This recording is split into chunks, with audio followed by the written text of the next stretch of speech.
Hi there, I want to talk to you about energy gels. But first, the sun's out. I'm going for a run.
Hello and welcome back. I'm Tony, an everyday runner, and welcome to my channel. And here we talk everything running, from shoe reviews to race vlogs, and most importantly, this is where you hold me accountable for my efforts to try and reach my Boston Marathon qualifying time.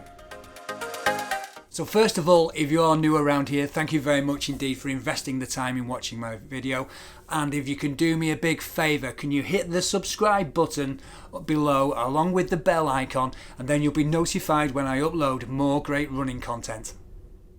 So I'm just back after doing my 18.5 mile long run, and to be honest, it felt really good today. I've had a couple of days rest where I've not done anything running related, and I've gone out and attacked this long run on fresh feeling legs in the sunshine, and it felt really good. Okay, the last couple of miles the legs did start to feel a little bit heavier, but on the whole it felt really good today. So it's that combination of rest which is so important and that people forget about. So with a combination of rest and the sunshine and getting the fueling right, it was an absolutely fantastic run. If you want to see the details of the run, they're on the screen now, but you can see more details if you join me on Strava. Just go and do a search for Tony James, you'll find me. Click follow and I'll follow you back as well, and we'll keep an eye on each other's progress. So as we're now getting into the middle of our marathon training blocks, we are getting the miles up, we are going further, longer and harder as we're doing these long runs. So it's now time to think about our fueling strategy, or should I say our refueling strategy. How are we going to tackle those long runs, and more importantly, how are we going to make sure we've got enough energy to complete those 26.2 miles on marathon day? Gels are a fabulous fueling tool for endurance runners and can enhance your performance by maintaining constant blood sugar levels and preventing brain fog and hitting the wall due to glycogen depletion in the later miles. All of us store approximately 90 minutes worth of glycogen for performance at 70 to 75% effort level. The faster you run, the faster you burn glycogen. Running beyond that time without supplemental glycogen or sugar, via gels or sports drinks or other sources, can cause lightheadedness, lead legs and brain fog, especially if you're running at a hard effort. Your brain and body rely on the efficiency of glycogen, and when it runs out, simple maths can become confusing.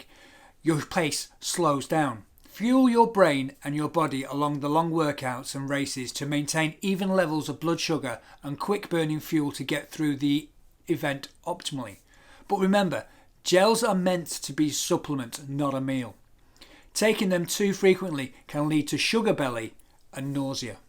Now there's at least 20 different brands and tons of flavours and choices, not to mention some have double caffeine, electrolytes. Make sure you look closely at the gel package when you shop. Caffeine is not a problem if you're a normal coffee drinker, but if you're not, it can create problems. I would encourage you to start with a simple gel and avoid the extras like caffeine for now. Find a brand and a flavour you like and go from there. It is key to practice with everything you plan on using during your race. In the next few weeks and months, practice what you will use on race day. From sports drinks to gels, practicing now will allow you time to figure out what works and what doesn't. The first thing to know about gels is that if you wait until you start feeling tired before you take one, it's already too late. You need to maintain a steady stream of energy starting well before your reserves run dry. Runners need to add about 60 grams of carbohydrates each hour when running for longer than 75 minutes. So begin fueling within 30 minutes of starting your race. Energy gels are a convenient option. Accompany these with sips of water as you run. Remember, you can only absorb about 60 grams of carbohydrates an hour. Taking more than this is likely to cause those stomach upsets we mentioned earlier. So the math is simple, 2 to 3 gels per hour, starting at a 30-minute mark. However, focusing on this alone can result in you carrying a lot of gels. If you run a 4-hour marathon, for example, you'll be needing 10 to 12 gels. Fortunately, the gels you bring with you won't be the only carbs available. Almost all marathons will have stands where you can grab a carb-rich sports drink, and some even hand out gels. For example, at the London Marathon, you'll pass 3 Lucozade Sports gel pickup points en route. So that's 3 that you don't need to carry. So as I mentioned earlier, there's loads of different varieties to choose gel-wise, and you need to make your own choices and make your own mind up. But the ones that I've used and work for me. First up, there is the Maurten gel. This is the gel used by, well, not this particular one, obviously, because this was mine. This is the gel used by Eliud Kipchoge when he broke the world marathon record in Berlin a couple of years ago. It's also the gel he used when he broke that 2-hour barrier. Now, this is a little different to all the other gels. Part of that is because of its strange consistency. It's firm enough to take bite-sized chunks rather than sipping as a syrup. But each 40-gram gel contains 25 grams of carbohydrates, and Maurten claims that the ratio of glucose to fructose used in this means you can absorb up to 100 grams of carbs an hour. And if you like your caffeine as well, they do a white version of this, which also contains a 100 milligram shot of caffeine in it. How is it? Well, the texture will divide opinion, but I've enjoyed using this one. And as I said earlier on, you sort of like take a little bite of the gel and then swallow it. For one thing, it removes the risk of when you break it open of getting sticky gel everywhere, which I do like. You know how infuriating that can be. The gel only comes in one variety and it doesn't really have much of a taste, which is also good. It's just a vague sweetness. And you don't need to wash it down with water. So that's the Maurten gels, which I particularly like. And this is the one I'm going to be using on my marathons. Over the last couple of years, my mainstay in the gel market has been SIS. These isotonic gels contain 22 grams of carbs and are a great option if you don't want to take your gels with water. They are runny enough to consume easily during a run. Even though the size is a bit bulky, you might have to opt for a bigger running belt. SIS has a huge range of flavours, including loads of caffeinated options as well, and some with added electrolytes. The texture is somewhat watery and lumpy, which sounds worse than it is, and they do sip down the throat with minimal fuss. The flavours are less sharp than the carb-only versions of the gel, so your teeth won't start tingling from that sugar furriness. As I say, these are the gels I've been using for the last couple of years, and I'll probably still be using these on my training runs. Loads of flavours available, but I tend to stick to the orange because the isotonic drinks you get on marathon courses tend to be orange as well, and I don't like the flavour clash, so I tend to stick with those. But I'm always looking for new options, and I have just bought some Kendall Mint Cake gels. Heard some really good reports about these. I've had a taste of one, and it's citrus and mint, which was a little bit weird. Tasted like medicine, but it went down very well, and the results seem to be fine. So I'm going to be using these on my long runs, so I'll let you know more about how these work and how that taste goes in the coming weeks. But thought I'd give these a go. It's the Kendal Mint Cake Company, citrus and mint, and this particular version includes caffeine as well, so I'll let you know how we get on with that. So the gels are the main fueling options, but there are other ways to get your carbohydrates in on that long run. Other fueling options include Jelly Babies. We all know about Jelly Babies and the Percy Pigs from Marks and Spencer's. They all seem to go down well, and they do give you quite a good carb kick. There's even sports sweets these days. I've come across these High Five energy gummies. This particular version includes caffeine. There's a caffeine-free version as well. Basically, they're just like sports mixture.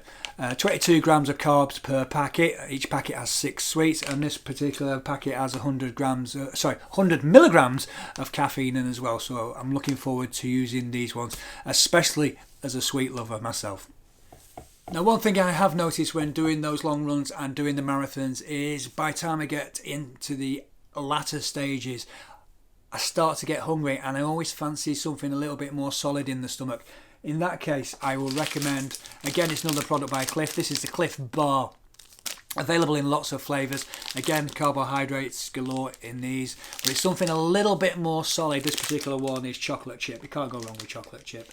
It's an energy bar. As I say, there's plenty of carbohydrates in there. So there you have it, some of the fueling options. Everybody is different, and you need to take your training time to find out what works for you. Hope you found this video useful. Please like and share, and don't forget to subscribe on the way out. I'm also interested to know how you fuel your long runs. Do you use gels? Do you use Tailwind in water? Do you use isotonic drinks? What is it you use to fuel your long runs and marathons? Please let me know in the comments below. So once again, thank you for watching, and I'll see you next time. Till then, let's get running.